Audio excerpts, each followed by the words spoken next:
If you're looking for fun, then you'd better turn back. Greetings, mortals! Warevo is on the attack. The Grinch on PlayStation's what we're destroying today. Developed by artificial mind and movement, they say. But the heart of the publisher, Konami, should be filled with dismay. The Jim Carrey version was this game's inspiration, but instead it left a blight on the entire Grinch nation.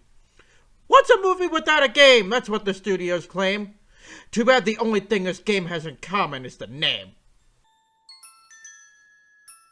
The first thing you notice when you start up the game is terrible graphics and voice acting so lame. Oh, I got it! I have a great idea. I feel sorry for Max here. He looks horrified. His soulless expression leaves me feeling dead inside.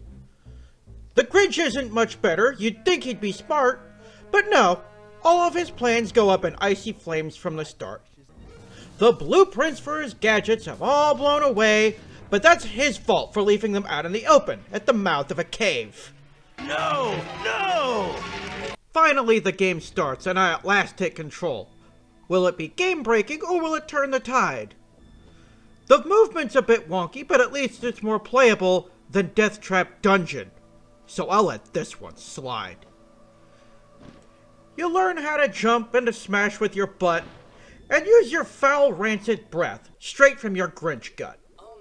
But the best part of all, that gives me quite a thrill, you have a hub world system with direct access to Whoville. You go down to Whoville to terrorize the Whos, but they try to cheer you up with hugs, dancing, and glad tidings of good news. Hey, who are you, Big Daddy? Each Who hug and dance takes a point off your health bar. To replenish your health, you smash presents, which the Whos have scattered near and far. Littered all over the place, the Grinch finds rotten eggs.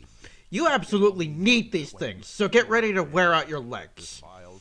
Use them in Grinch gadgets, like the rotten egg launcher, a jetpack, a slime gun, and even a copter. The wall climber is quite odd, though it seems pretty cool, until you get the Grinch copter, then you'll feel like a fool. In each level, you have a long list of Grinch chores. Destroying the mayor's statue, or putting porcupine quills in the Who camper's shorts.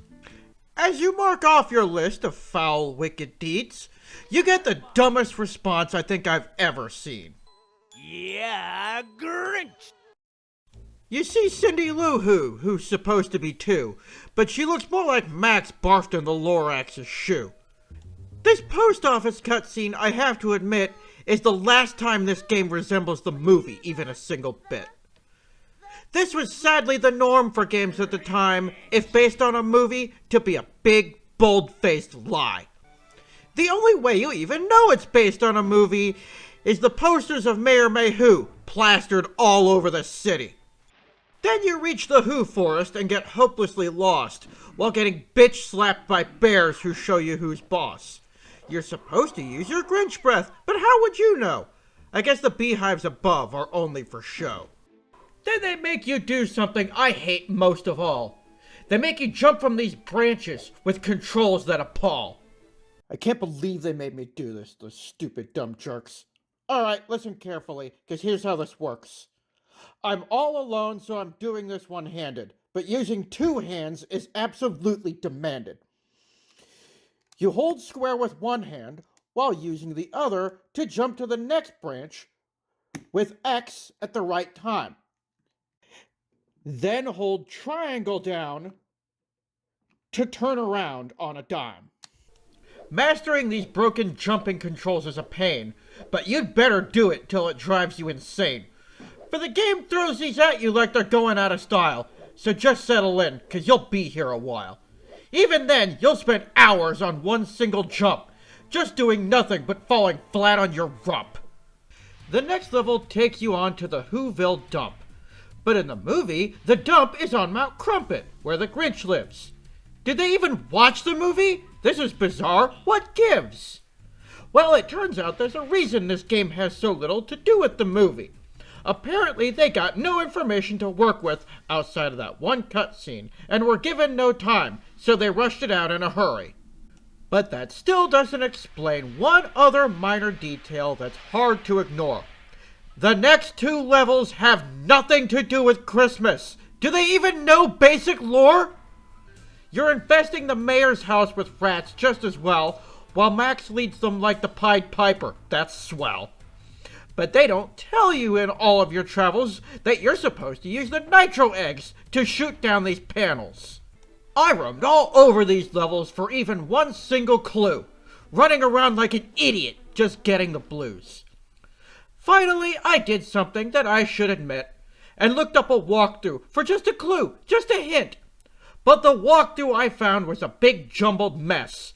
So then I turned to YouTube, the platform I know best. So finally, I get in a good flow when in comes something you probably should know. The Who Dump is one big timed freak show. Time limits here, time limits there. I can't do time limits, anytime, anywhere. Everyone knows I don't work well under pressure, especially when time limits are short beyond measure.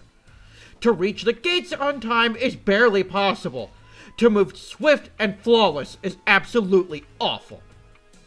Luckily, my emulator comes with a Game Shark, so I turned off the time limit, which I thought was smart. I hate time limits in games. I think it's a waste. All it does is give you anxiety. Such distaste. Save often's my motto. Save often, save fast. But I forgot, and when I got to Mount Crumpet, my game crashed. I lost all that progress. You bet I was mad. So I took a short break, and after Christmas, came back. My next task was at the Who power plant. It was honestly pretty fun. It made me feel like James Bond, complete with a gun. The next level takes you to the Who Lake campground. This time, there's not a single drop of snow to be found. Did they just run out of ideas here? What was their deal? Did they just say, "Duh, let's take a spin of the wheel"? Who Lake's the most confusing level of all. The second you get there, the bats have you pinned against the wall. The scouts pelt you with rocks, the scoutmasters knock you out of your socks. There's one scoutmaster you have to fight. Wait, there's a boss? So after the boss fight, you steal all his clothes, then go to the bridge. The next area is close. Complete more Grinchy tasks, then follow the path to the mayor's villa, where you're outwitted and endlessly harassed. Finally, with the scoutmasters out of your way, you can look for the parts to the Grinch's mean sleigh. I'm not gonna tell you where they're all at. You're on your own there, so good luck on that. Finally, the very last part of the game follows Christmas again, only this time it's not lame. You chase after Santa, stealing the presents that fall, only to be smacked with this kick in the balls. This is the hardest part you can try, but for one stupid reason, the Grinch can't freaking fly! What the hell is this treason? The controls on the sleigh are so stiff and awkward, you'd think that the Grinch had just laid a big turd. One wrong move and you miss, ending your ride. Just rewatching this fills me with anger inside. It took me 20 whole minutes to get past this stage, but once I did, the game then rewarded my rage. A dogfight with Santa is what I love best. Time for Game Shark again, to turn off that time limit mess. Continue chasing after Santa, you gotta shoot him down. Yeah, take that, you red freak, you jolly fat clown. Yeah, finally beating up Santa feels amazing. Even if this game bent me over its knee. Phrasing? Once you finally down Santa, you get the final cutscene, only to be rewarded with more lame voice acting. They're just waking up. I know just what they'll do. They'll all cry in a few seconds. Welcome Christmas, Fahuramas. Christmas Day is in our grasp. As long as we have hands to So there you go, that's the Grinch. I'm finished at last. I hope you avoid this pile of Who trash. Overall, it was okay, mediocre at best, but the jumping controls really put my patience to the test. The music is fun and doesn't overwhelm, though the difficulty at some parts makes me feel like I'm in hell. If it were more like the movie on which it was based, I wouldn't have treated it with such disgrace. Just recording this game made me very unhappy, feeling tired, worn out, and overall very nappy. So I boldly exclaim now as I tiredly yawn, Merry Christmas to all, now get the hell off my lawn!